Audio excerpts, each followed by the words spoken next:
বীরভূমে তৃণমূলের যে নতুন কোর কমিটি তার প্রথম বৈঠক ইতিমধ্যেই শেষ হয়েছে।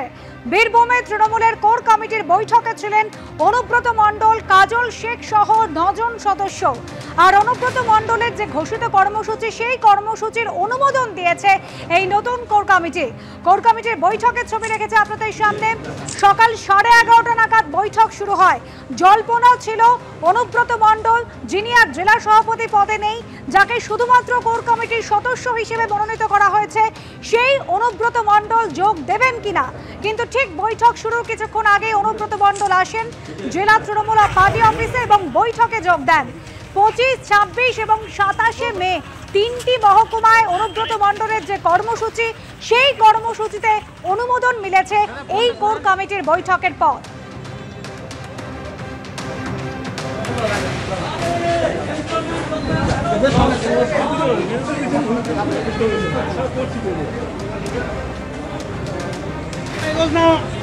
গাড়ি পড়ে যাবে।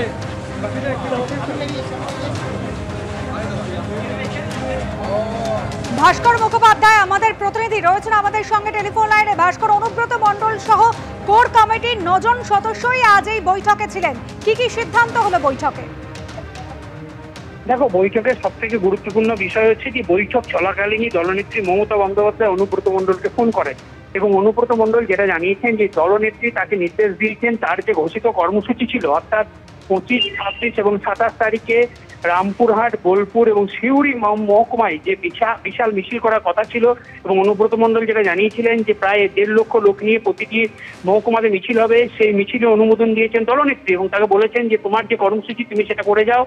এবং বেশ কিছু অভিযোগও দলনেত্রীকে করেন অনুব্রত মণ্ডল।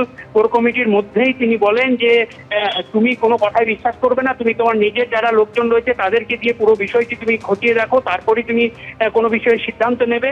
এই বিভিন্ন বিষয়ে আলোচনা হয়, তারপরে কোর কমিটি বৈঠক চলে এবং এই বৈঠক প্রায় 1 ঘন্টা বৈঠক চলে এবং পরে আশিস বন্দ্যোপাধ্যায় অর্থাৎ জেলার যিনি চেয়ারম্যান তৃণমূলের, তিনি বাইরে এসে জানান যে কোর কমিটি অনুমোদন দিয়েছে আগামী 25, 26, 27 তারিখে অনুব্রত মণ্ডলের যে ঘোষিত কর্মসূচি রয়েছে সেই কর্মসূচি তিনি করতে পারবেন। এবং তিনি জানান যে সোশ্যাল মিডিয়াতে দলের যারা নেতাকর্মী রয়েছেন তারা কোর কমিটি এবং দলীয় নেতৃত্বের সম্বন্ধে বিভিন্ন বিরূপ মন্তব্য করছেন, বিতর্কিত মন্তব্য করছেন, যারা করছেন তাদের বিরুদ্ধে কঠোর ব্যবস্থা নেওয়া হবে বলে তিনি আজকে নিশ্চিত করেন। একইভাবে তিনি জানান যে আগামী মাসে 2বার করে বৈঠক ডাকা হবে কোর কমিটির এবং যেহেতু গত 2 মাস ধরে কোনো বৈঠক হয়নি এবং এর আগে 1 মাস অন্তর বৈঠক হতো, কিন্তু এবার প্রতি মাসে 2বার করে বৈঠক ডাকা হবে এবং তার তিনি নির্দিষ্ট ডেটও বলে দেন। 14ই জুন প্রথম বৈঠক হচ্ছে সিউড়িতে এবং 28শে জুন বৈঠক হবে বোলপুরে।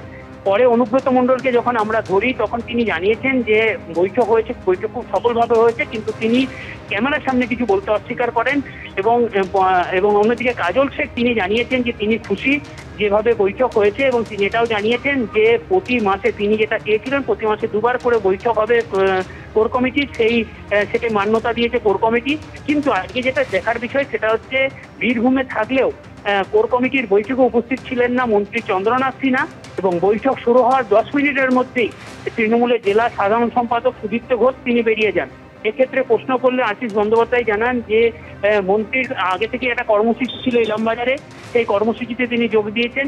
আর যেহেতু আজকে সৌরভ গঙ্গোপাধ্যায় আসছেন বোলপুরে, এটা পরিচালনা করছেন সুদীপ্ত ঘোষ, তাই সুদীপ্ত ঘোষ 10 মিনিট থেকে তিনি সেখানে বেরিয়ে গেছেন।